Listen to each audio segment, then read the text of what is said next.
I jolted out of bed as my 3-year-old screamed, "It's your birthday!" from her bedroom down the hall. It wasn't anyone's birthday. And I worried that she would wake my 13-month-old daughter who slept in the room right next door.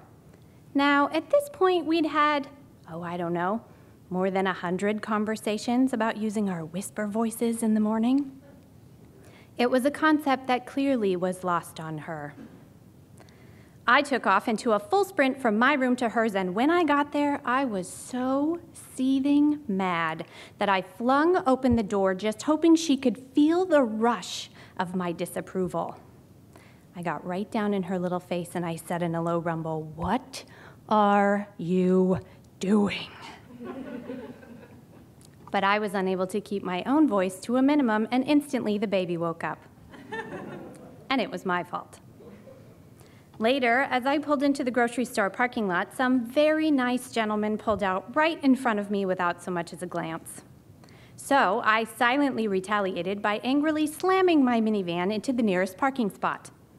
Then, remembering my girls were in the car, I casually turned to find them watching me, wide-eyed, from the back seat. But I was too enraged to care about setting a good example in that moment, so in my best mommy voice, I smiled and said to them, "If Mommy can get through the grocery store without punching somebody in the face, it's gonna be a good day." That is not something you want your 3-year-old to repeat. At her Christian preschool. We made it through the grocery store and back home again, frazzled but alive. It was dinner time, and I could finally see the proverbial light at the end of the tunnel. After bath time was done and pajamas were on, I was busy plucking dirty clothes off the floor when I heard a little voice from behind me say, "Mommy, I'm stuck." I turned around to see that my 3-year-old had shoved her hair comb underneath the door to the bathroom. The door was stuck, partially cracked open. She couldn't get out, and I couldn't get in. All I could see was her little face peeking through the crack in the door. No problem, I thought. Super mommy to the rescue. After all, my glass of wine was just waiting for me as a reward downstairs. So I got down on my knees and rocked the door back and forth to pry it open, as my youngest daughter stood behind me watching to see if I could free her sister. But it didn't work. I pushed and pulled with every last ounce of strength I had left, as my daughter repeatedly asked, "What you doing, Mommy?"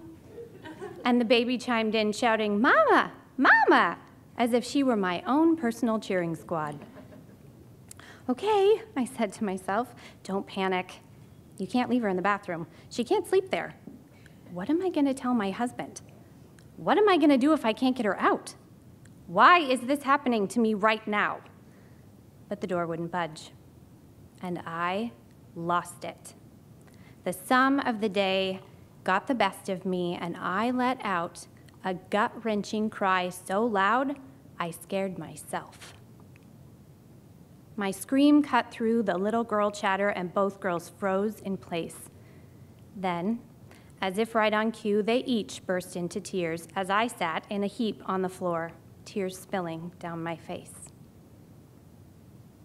At that moment, I felt like a complete failure as a mother. With a sigh of surrender, I somehow freed my daughter from the bathroom.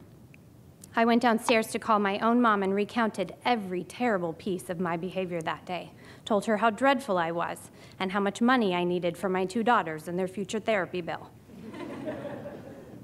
But she interrupted my sobs to say, "Honey, stop. You've really got to give yourself some grace." And I knew she was right. Because every mom needs to give herself some grace. I have mom friends who beat themselves up constantly for things they've said or done in the chaos of those trying mommy moments. Being a mom is hard, but it's even harder if you can't forgive your own mistakes. I learned a very important lesson that day, and it's this: I am enough. As mothers, we instinctively have what it takes to survive the day in and day out of being a mom. We have enough love to wrap our kids in it even when they're challenging and it feels like we can't possibly carry on. and we have enough hope to believe that tomorrow will be better than today. After I got my daughter out of the bathroom, I was wiping the mascara from my face, black tears, she called them. And she looked up at me and said, "Mommy, are we going to say prayers?"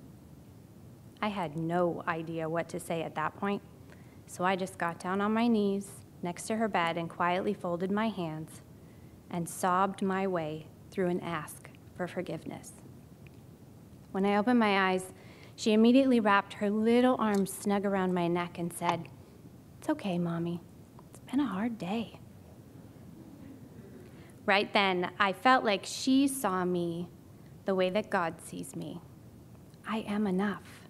We are enough. And it's not our jobs as moms to show up perfectly. It's just our job to show up. And if we do that, we will always be enough. Thank you.